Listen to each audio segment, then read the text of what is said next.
was a comic genius ahead of his time. Everybody else comes after Buster Keaton. He was probably the best physical comedian ever. He was the best there ever was. To me, I can't imagine what that history of comedy would have been without a Keaton.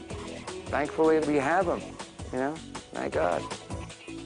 He's a force of nature, Buster Keaton. A filmmaker of such profound talent, his influence is still seen in Hollywood today. As quickly as Buster Keaton skyrocketed to stardom, he lost it all. Divorced, bankrupt, and alcoholic, only to shock the world by coming back bigger and better than ever.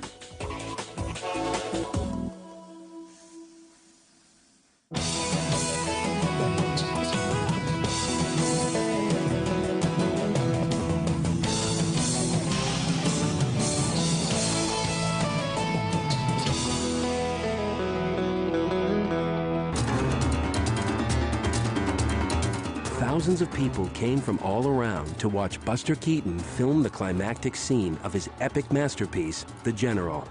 Months of meticulous work had gone into planning the scene, which was to be shot at Culp Creek, Oregon.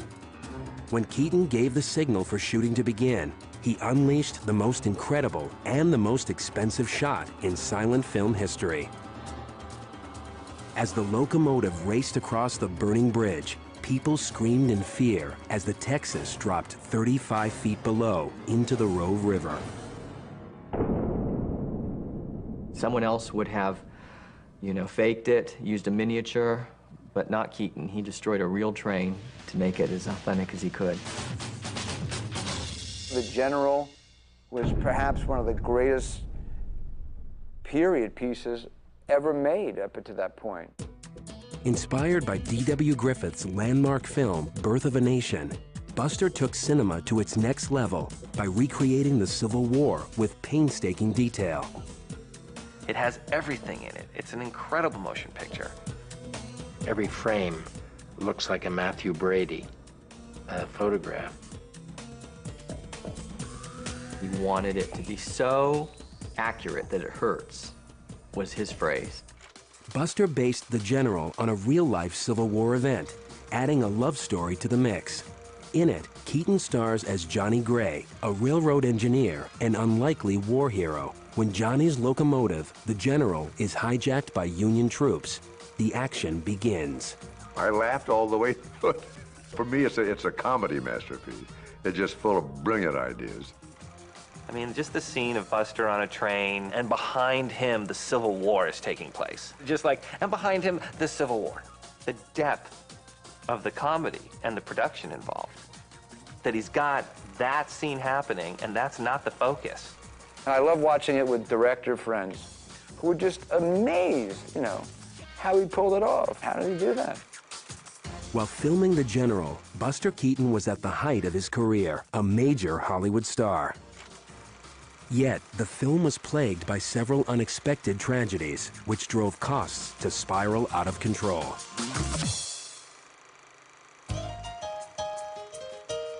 By far, the biggest disaster was a massive brush fire sparked by one of the engines. Even after the blaze had been battled, the smoke that hung in the air made filming impossible.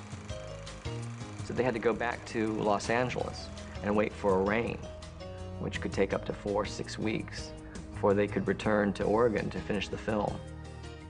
At the time, Buster and his wife Natalie had recently completed construction on their new home in Beverly Hills, California. A 10,000 square foot mansion, it easily overshadowed any one of Keaton's film sets. Although Buster's taste was more modest, Natalie had insisted upon a showplace that would rival other movie star mansions.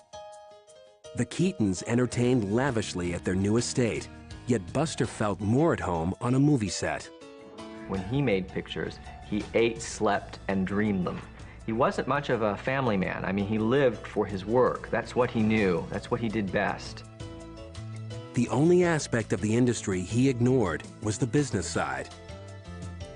He produced, he directed, he wrote, and he acted in them. And other people get credit, part credit, but Buster was a true auteur. he was in total command. In his own world, however, Buster was losing control. Unwittingly, he had set the stage for an even bigger train wreck in his personal life than he had for the silver screen. Over the next few years, Buster would lose his film studio and creative control over his career. He would also lose the Italian villa in one of the ugliest divorces Hollywood has ever seen. His two sons legally stripped of their last name, Keaton. He would be reduced from one of the highest paid stars to a $100 a week gag writer. Bankrupt and depressed, he would nearly kill himself by drinking a bottle of whiskey a day. After a scandalous second marriage and divorce, he would hit rock bottom at the age of 40. Unable to stop drinking, he would be strapped in a straitjacket and locked inside a psychiatric ward. For a man with so much talent and so much to live for, it was impossible for those around him to understand why he had appeared to have given up on life. With his deadpan on-screen alter ego, Buster had won the hearts of millions of fans. They related to the character they nicknamed the Great Stoneface. He was the great stone face, you know. Nothing would get him riled. Nothing. Whatever was happening around him, he just cut back to Buster's face, which would look impassive, but the audience read the reaction into his expressions. He kind of just, all right, very accepting of everything to the point of almost being oblivious to what's around him, even though everything around him is falling all over him. When The General tanked at the box office, it put into play a series of cataclysmic events that not even Buster would be able to ignore. On the set of Steamboat Bill Jr. the following year, Buster finally faced the fact that his personal and professional worlds were crashing down around him. It would take him years to triumph over his demons, but he would surprise the world with an incredible second act.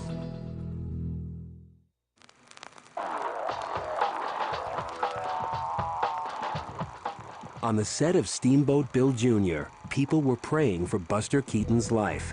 At the moment when the half-ton house facade came crashing down, even the cameraman had to look away.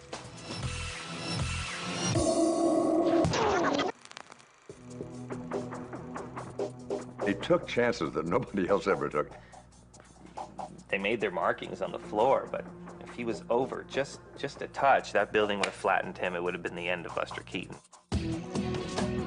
Behind Buster's trademark frozen face is a depth of misery never seen before.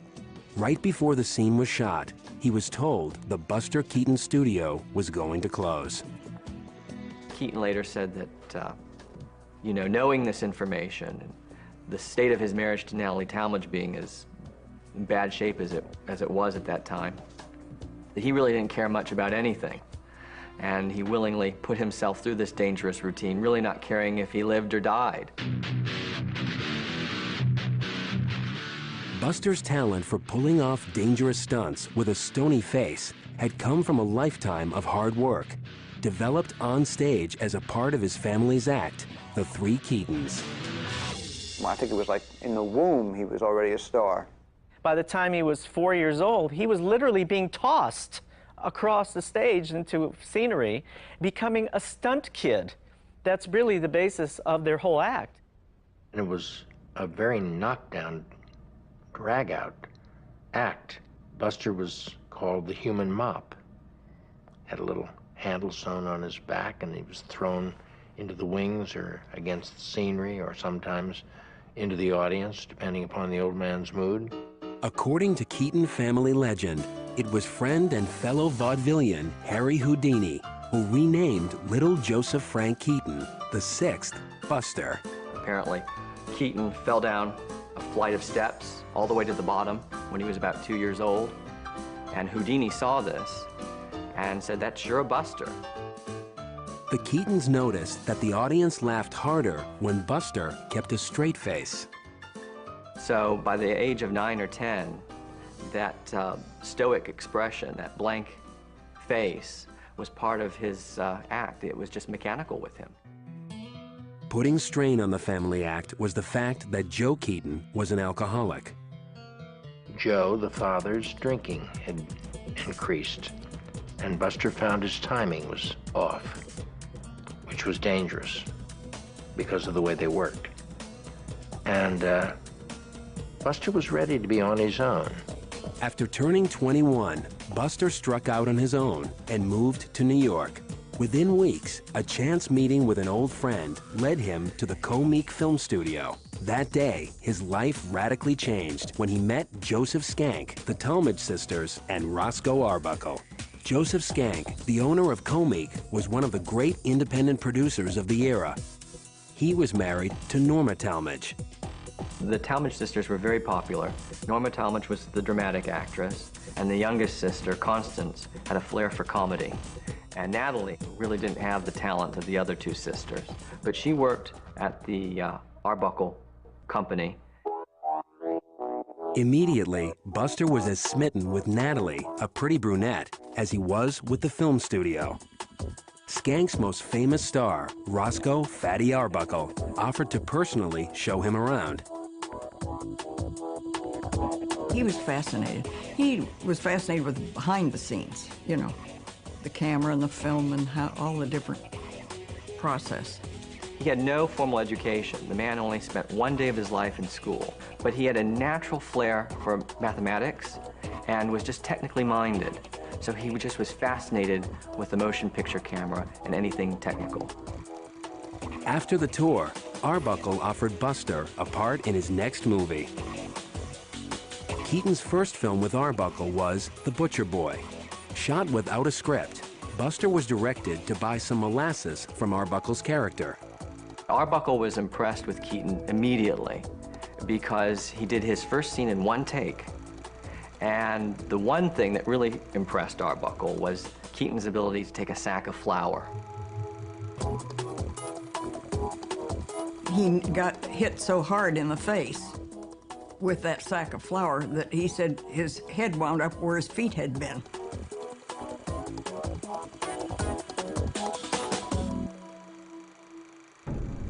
When they wrapped, Buster asked if he could borrow the camera. He took the camera home for the weekend, took it apart, put it together, learned the shutter, how many shutter clicks in a second. He figured all that out. He just had a brilliant mind. Keaton and Arbuckle formed an immediate friendship and creative partnership. After a few films, Keaton was co-directing with Arbuckle and worked with Arbuckle in his scenario department, thinking up gags. In their early films, it's interesting to see Keaton still experimenting with his on-camera acting.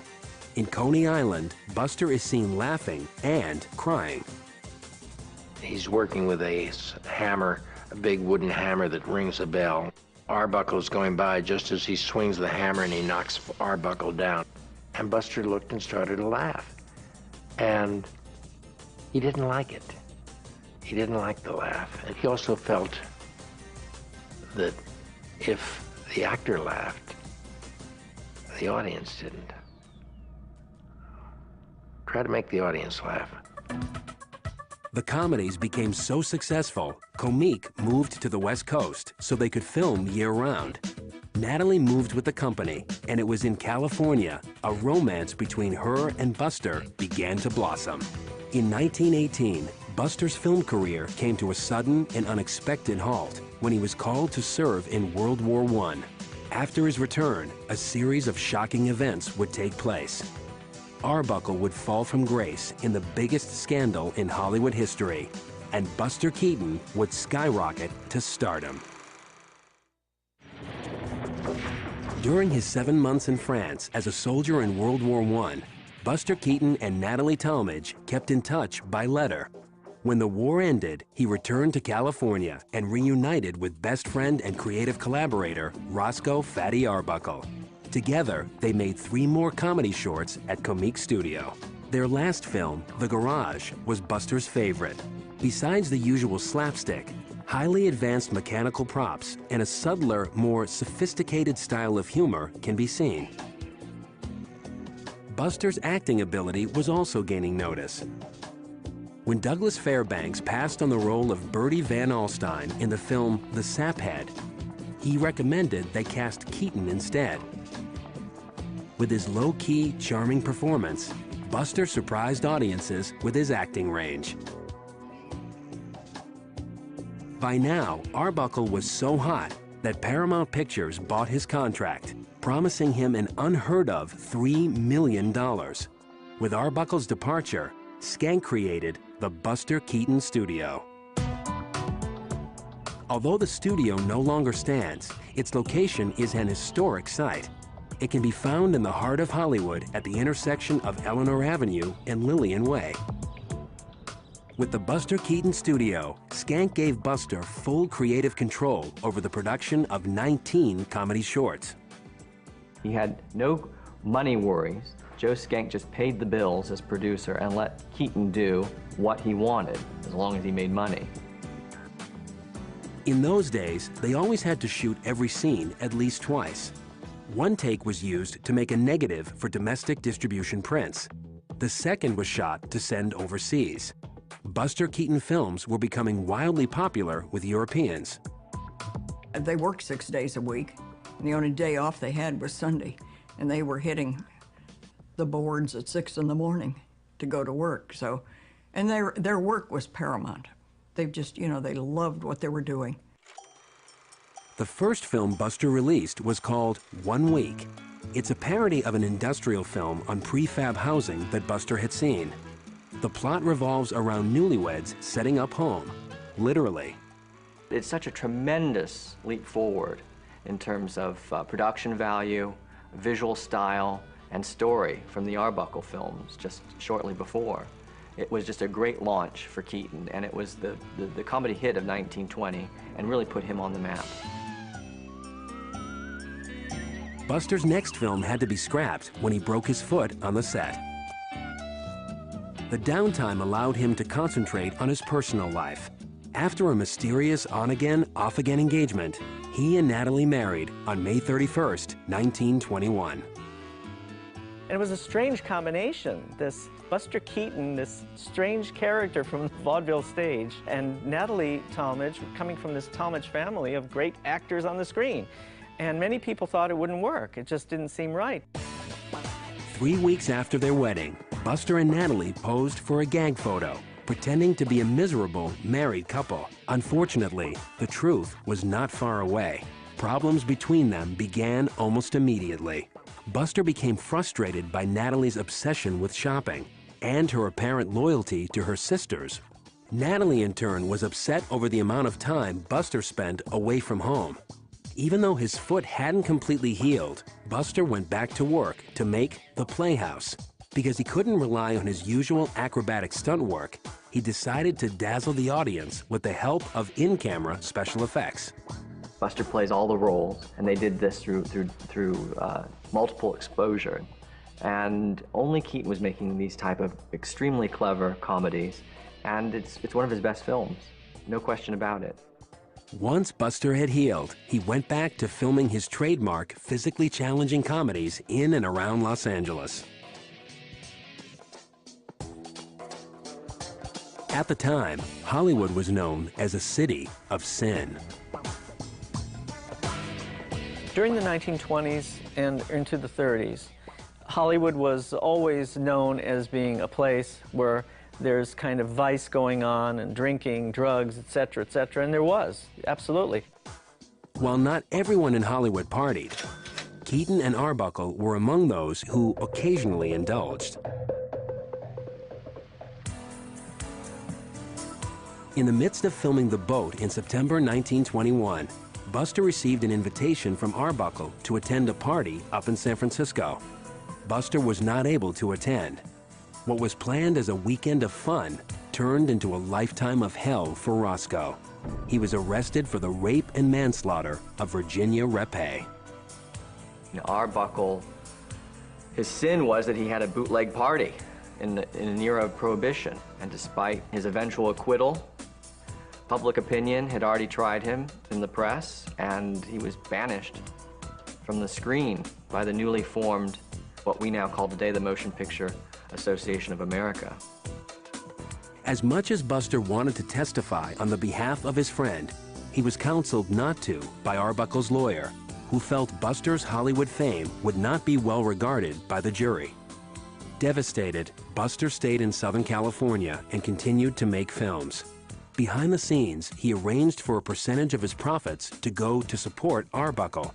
It was around this time that some have speculated Buster's art began to imitate his life. After the birth of his first son, whom he named Joseph Keaton VII, Natalie's sisters moved in and took over. Soon after, he made My Wife's Relations. Some see the heartless brothers depicted in the film as an inside joke about his sisters-in-law. Upsetting Buster even more was Natalie's later rejection of the baby's name Joseph. She christened him James. Buster had always been close to his father, Joe. Despite a childhood some considered to be abusive, Buster had always maintained that he had enjoyed growing up on the road in his family's act. Buster even hired his father to perform in many of his films, including Daydreams and The Electric House.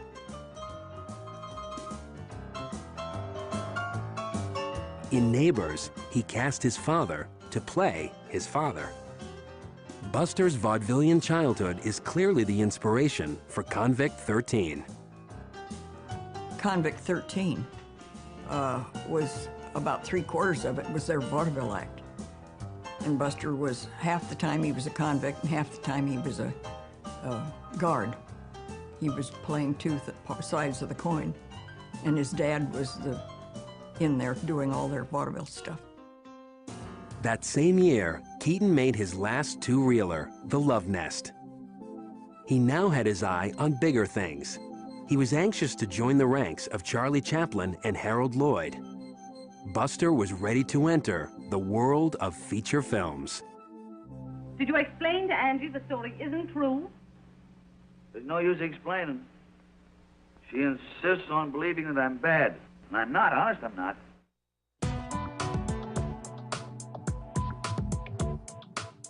When Buster Keaton transitioned from two-reelers to feature-length films, he evolved into a master filmmaker. With the longer films came a larger salary. Although Buster was content with his relatively modest lifestyle and the home they owned, Natalie insisted they start living like celebrities. While Buster and Natalie ran in the same social circles as Charlie Chaplin and Harold Lloyd, Buster was a distant third at the box office. Also unlike Chaplin and Lloyd, Keaton decided his feature comedies should be different from his comedy shorts. When he got into features, then he said they had to get down and be serious about a good beginning, a good ending, and then the middle would kind of fill itself.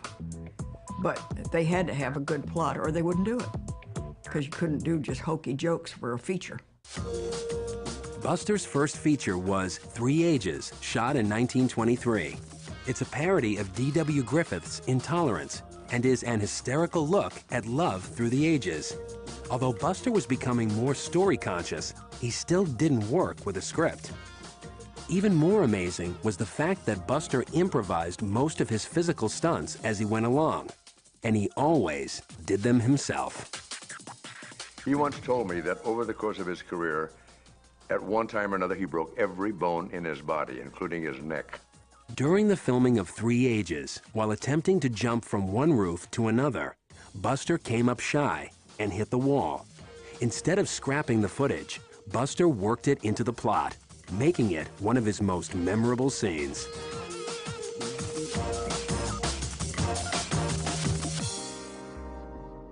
While at first opposed to joining Buster on location in Northern California for the filming of his second feature, Our Hospitality, Natalie changed her mind when Buster offered her a starring role. While he had hoped it would strengthen their marriage, the intense amount of time together only served to show they were growing apart. Months later, after the birth of their second son, Robert, Natalie stunned Buster by announcing that she was ending their physical relationship. She would never have sex with him again. Buster swore he wouldn't live the remainder of his life without sex, and that he intended to find affection elsewhere. Although Keaton's marriage was failing, his studio was soaring. That year, they had an all-time box office best with The Navigator. The Navigator had been inspired by a prop. They found this steamship and they leased it for $25,000. They had no story. They just knew that once they had the prop, a scenario would develop from it. That same year, Buster made Sherlock Jr., one of his most creative and highly regarded masterpieces. In it, he stars as a frustrated film projectionist who fantasizes about becoming a private detective.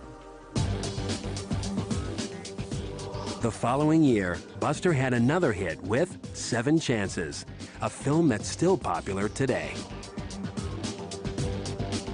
I mean, even if you saw this today in a Cineplex, you go, wow, what a trip. But he was doing this and making this stuff happen without, you know, someone sitting in the computer, which is all cool too now. I don't know how he did it. Knockout punch. Unstoppable. Just the pace all the way to the end drives the audience crazy. They go nuts and they walk out like they're crying from laughter. It's such a knockout.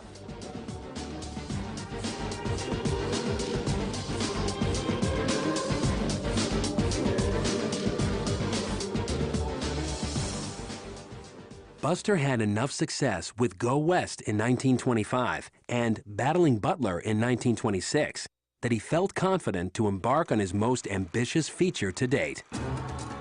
It would be the first and only time in silent cinema that a filmmaker attempted to combine the genres of comedy and historical epic. At $750,000, it was his most expensive film ever, and it was a flop. It is not the typical Keaton comedy. The gags are very subtle, and I don't think people were expecting that. They were expecting your usual type of Keaton comedy. People die in the general, and you know, at the time, people thought that was in bad taste. Today we find it hilarious, but at that time, some of Keaton's choices were called into question. It's like Citizen Kane didn't do well in the box office. You know, people weren't ready for it. The film was a turning point for Buster Keaton and executive producer Joseph Schenck. Without much of a mind for business, Buster blinded himself to the harsh financial reality that the failure of the General would have on his studio. More and more, Hollywood was becoming a corporate town with little room for mavericks like Keaton. At home, he refused to confront Natalie about her shopping. Anxious to keep up with her 2 movie star sisters, she spent $900 a week on clothing alone.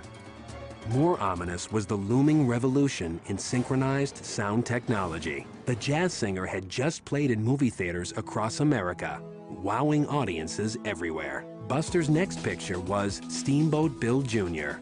For it, he created the character of Willie Canfield, the well-educated son of macho steamboat captain Bill. Against all odds, Willie wins the approval of his disapproving father by saving the day in an unforgettable cyclone scene.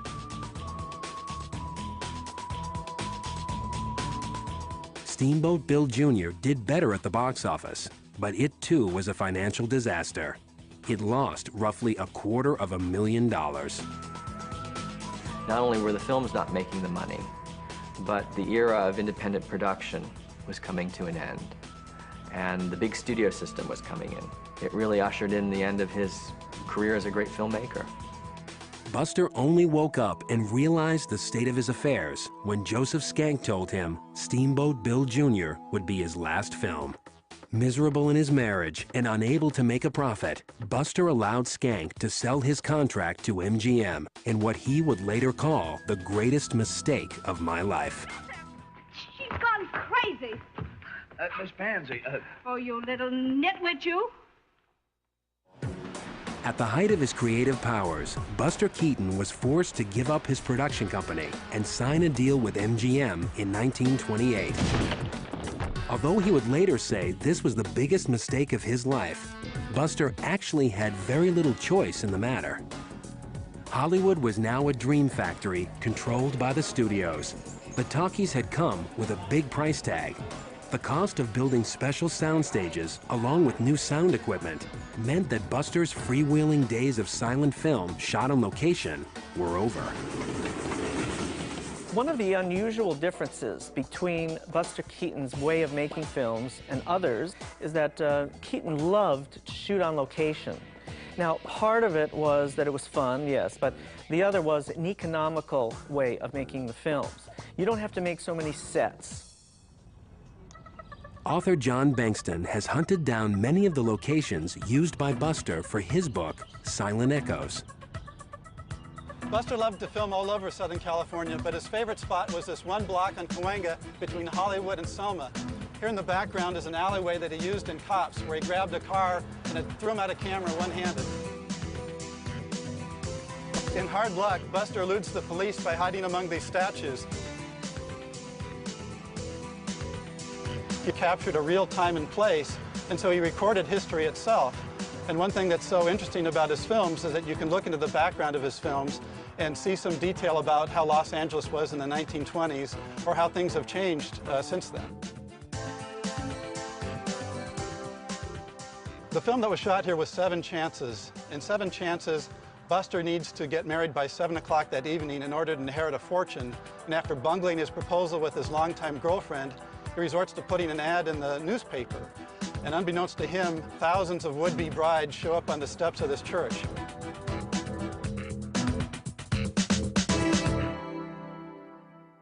Keaton's first movie at MGM, The Cameraman, would be his last great film. He was used to having his own little studio, his own autonomy. But then when he was put into this big factory of filmmaking, he was lost there. He simply didn't know how to work with those restraints. People looking over his shoulder, wondering how much this cost, how much that cost. Buster didn't care. He just didn't care. He wanted to do a picture that he was proud of, that he liked. Even though MGM was the biggest studio in town, Buster was its first comedy talent. With Spite Marriage in 1929, it's apparent that MGM had little understanding of what had made Buster so funny to so many. The character is changing a little bit. He's becoming a little bit more sad and asking for sympathy, which is something he never did in his own films. On the set of Spite Marriage, Buster began an open affair with his leading lady, Dorothy Sebastian. Up until then, he had been discreet about his infidelities. That same year, MGM put Buster in his first sound picture, The Hollywood Review of 1929. Although starring, speaking roles wouldn't come until a year after that. Oh, thank you. I never drink. Oh, I know, but a little Tom Collins won't hurt you. What is the nature of this, Thomas Collins?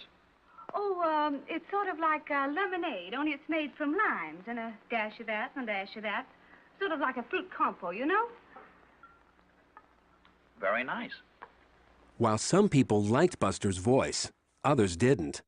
More upsetting for Buster was that it was the first time he played a guy who didn't get the girl. He found himself losing grip on his original status of being a silent comedian, a superstar in the world cinema. And he was relegated to becoming sort of like a character actor. And this caused him to drink. And he would eventually become absent from the studio for long periods. Buster rebelled by behaving like a bad boy. He held wild parties on the lot, angering the uptight Louis B. Mayer. He also began to have multiple and messy affairs. After taking bit player Kathleen Kitty Key home to have sex with her, he let her raid Natalie's closet. Later, it turned into a public relations nightmare when he dumped Kitty and she retaliated by beating him in public.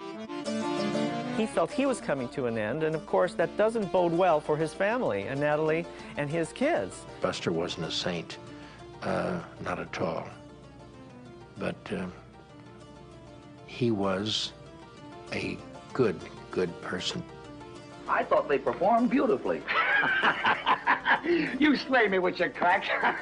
Come on back, Buster. When MGM paired him up with the loudmouth funny man Jimmy Durante for 3 pictures, it put Buster over the emotional edge. The banal comedies did better box office than his own films had.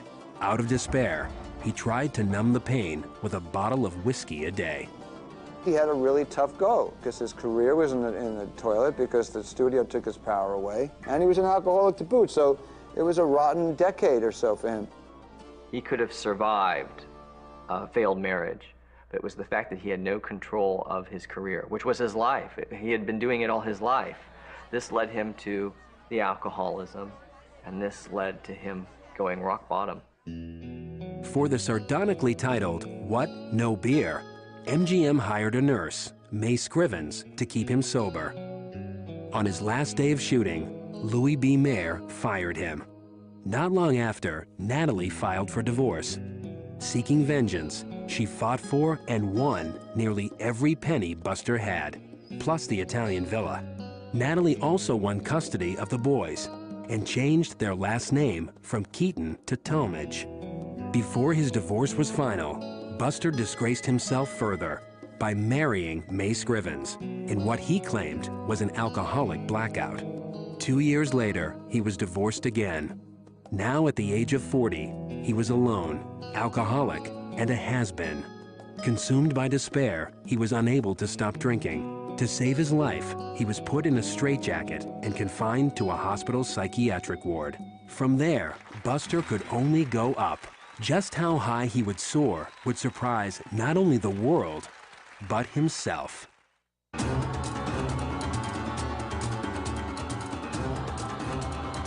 Buster Keaton had been one of the greatest stars of the silent screen. He not only starred in his own comedies, but he wrote, directed, and edited them himself. With the revolution in sound technology, Buster lost his film studio, and for a while, he lost himself. After drying out in a sanatorium in 1935, Buster went straight home and drank 2 cocktails. After that, he stopped drinking completely for 5 years. He never attempted to kick his other addiction, however. He could go through 4 or 5 packs a day. He wouldn't finish a cigarette, necessarily, but he always was chain smoking. Almost out of pity, MGM hired Buster back as a $100 a week consultant. His comic genius still intact, Buster came up with gags for celebrities like the Marx Brothers and Red Skelton. A world-class bridge player, Buster played every day. When Eleanor Norris, an MGM dancer, showed up at a game, Buster was instantly attracted. Less than half his age, friends on both sides tried to split them apart. On May 29, 1940, Eleanor became Buster's #1 leading lady. His third wife, Eleanor Keaton, was the right woman. She was just a darling woman, and she took great care of him. They had a wonderful life, I'm happy to say. Buster also reconnected with his 2 sons, James and Robert. The 2 teenagers started visiting their father on a fairly regular basis, even though they did not have their mother's blessing to do so. As Buster's life stabilized, several invitations to appear on the other side of the camera came. He also frequently performed live on stage in Europe, where his popularity had never died. Although the films he had made in the 1920s and distributed throughout Europe were still in circulation, Buster had long since ceased to see any residuals.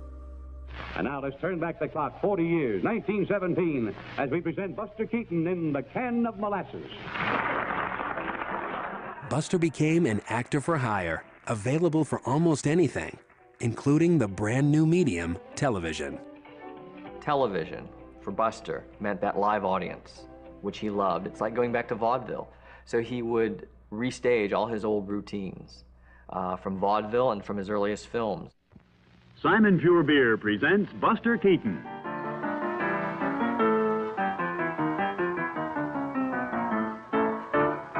Here's an easier way. This easy-to-use zip-open top is all that stands between you and the delicious flavor of Simon Pure Beer. Invitations to appear in high-profile films, Sunset Boulevard and Limelight, quickly followed. I think he was surprised, incredibly surprised, almost disbelief about the resurgence in his career. Buster would soon be even more surprised by a shocking discovery.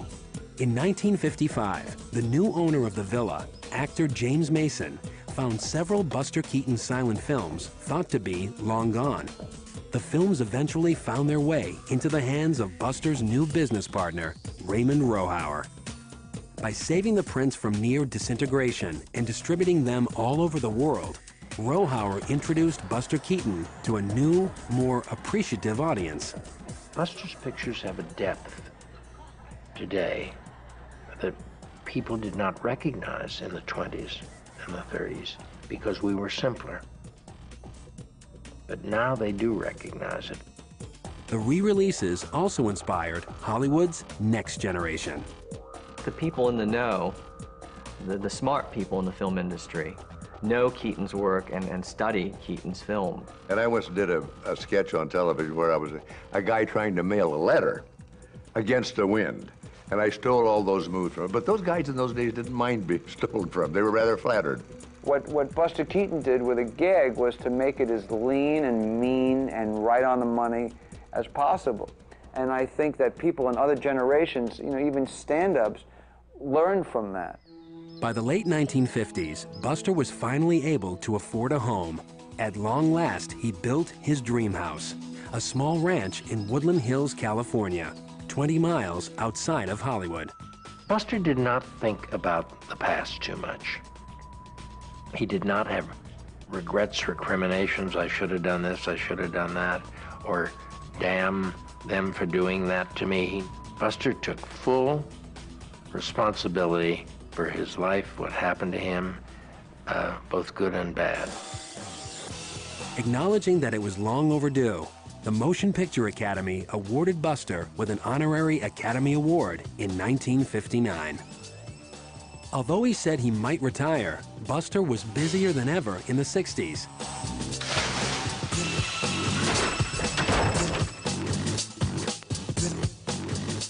He appeared in a wide variety of projects with an even wider range of quality. Buster loved to work and needed to work because he needed it for both his soul and his pocketbook. For his performance in Samuel Beckett's experimental short film, titled simply Film, Buster was invited to the Venice Film Festival as a special guest. It was a 5-minute standing ovation. He wept. And he said, "This is the first film festival I've ever been to, but I'm going to come back and do some more." A couple of months later, Buster was taken to the hospital for chronic coughing. Lung cancer was discovered. It was so far gone it was inoperable. So they never told Buster for fear that it would put him in a panic. Tragically, he would not live to see the General finally make a profit and receive some of the highest honors in Hollywood. On February 1st, 1966, Buster Keaton died at the age of 70.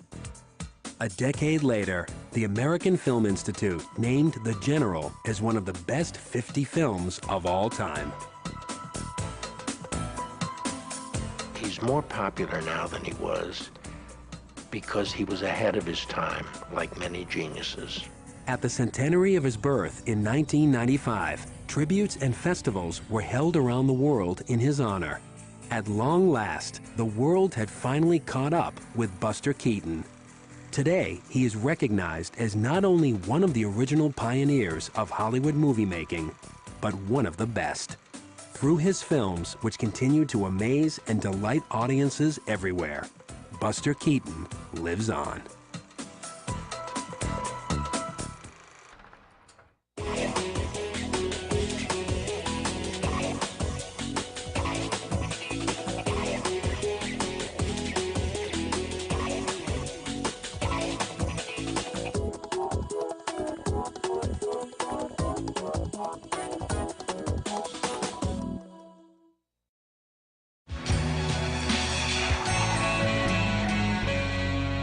In them. And other people get credit, part credit, but Buster was a true auteur. He was in total command. In his own world, however, Buster was losing control. Unwittingly, he had set the stage for an even bigger train wreck in his personal life than he had for the silver screen. Over the next few years, Buster would lose his film studio and creative control over his career. He would also lose the Italian villa in one of the ugliest divorces Hollywood has ever seen. His two sons legally stripped of their last name, Keaton. He would be reduced from one of the highest paid stars to a $100 a week gag writer.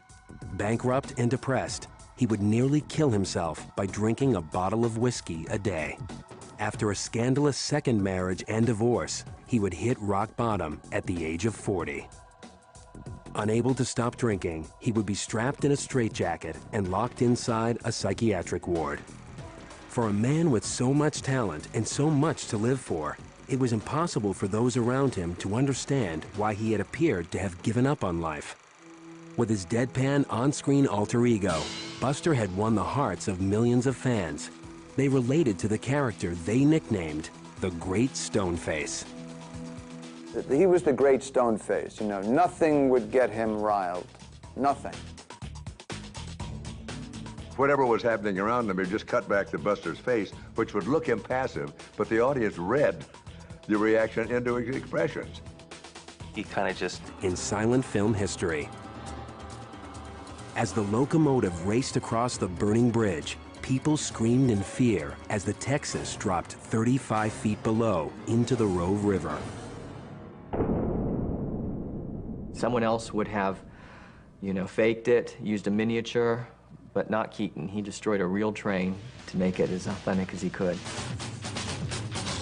The General was perhaps one of the greatest period pieces ever made up to that point. Inspired by D.W. Griffith's landmark film, Birth of a Nation, Buster took cinema to its next level by recreating the Civil War with painstaking detail. It has everything in it. It's an incredible motion picture. Every frame looks like a Matthew Brady photograph. He wanted it to be so accurate that it hurts, was his phrase. Buster based The General on a real-life Civil War event, adding a love story to the mix. In it, Keaton stars as Johnny Gray, a railroad engineer and unlikely war hero. When Johnny's locomotive, The General, is hijacked by Union troops, the action begins. I laughed all the way through it. For me, it's a comedy masterpiece. It's just full of brilliant ideas. I mean, just the scene of Buster on a train, and behind him, the Civil War is taking place. And behind him, the Civil War. The depth of the comedy and the production involved. That he's got that scene happen.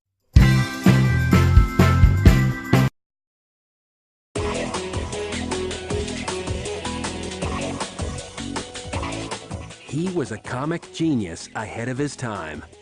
Everybody else comes after Buster Keaton. He was probably the best physical comedian ever. He was the best there ever was.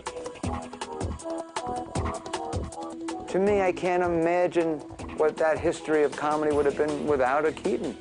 Thankfully, we have him, thank God. He's a force of nature, Buster Keaton. A filmmaker of such profound talent, his influence is still seen in Hollywood today. As quickly as Buster Keaton skyrocketed to stardom, he lost it all. Divorced, bankrupt, and alcoholic, only to shock the world by coming back bigger and better than ever.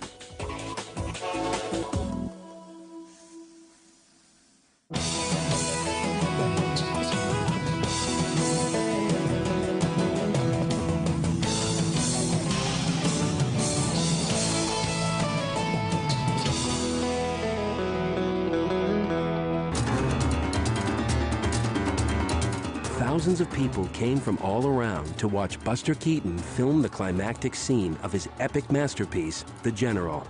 Months of meticulous work had gone into planning the scene, which was to be shot at Culp Creek, Oregon. When Keaton gave the signal for shooting to begin, he unleashed the most incredible and the most expensive shot. And that's not the focus. I love watching it with director friends who were just amazed, how he pulled it off. How did he do that? While filming The General, Buster Keaton was at the height of his career, a major Hollywood star. Yet, the film was plagued by several unexpected tragedies, which drove costs to spiral out of control.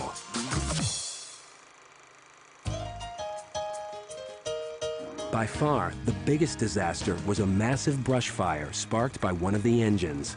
Even after the blaze had been battled, the smoke that hung in the air made filming impossible. So they had to go back to Los Angeles and wait for a rain, which could take up to 4 or 6 weeks before they could return to Oregon to finish the film. At the time, Buster and his wife Natalie had recently completed construction on their new home in Beverly Hills, California. A 10,000 square foot mansion, it easily overshadowed any one of Keaton's film sets. Although Buster's taste was more modest, Natalie had insisted upon a showplace that would rival other movie star mansions. The Keatons entertained lavishly at their new estate, yet Buster felt more at home on a movie set. When he made pictures, he ate, slept, and dreamed them. He wasn't much of a family man. I mean, he lived for his work. That's what he knew. That's what he did best. The only aspect of the industry he ignored was the business side. He produced, he directed, he wrote, and he acted. All right, very accepting of everything to the point of almost being oblivious to what's around him, even though everything around him is falling all over him. When the General tanked at the box office, it put into play a series of cataclysmic events that not even Buster would be able to ignore. On the set of Steamboat Bill Jr. the following year, Buster finally faced the fact that his personal and professional worlds were crashing down around him. It would take him years to triumph over his demons, but he would surprise the world with an incredible second act.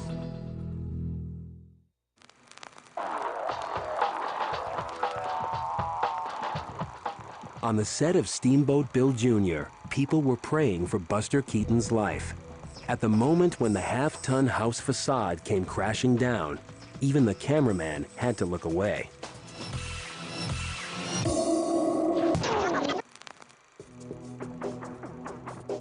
He took chances that nobody else ever took.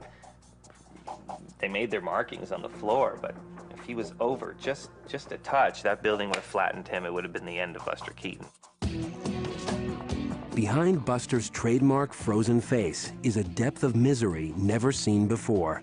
Right before the scene was shot, he was told the Buster Keaton studio was going to close. Keaton later said that, knowing this information, and the state of his marriage to Natalie Talmadge being as in bad shape as it was at that time, that he really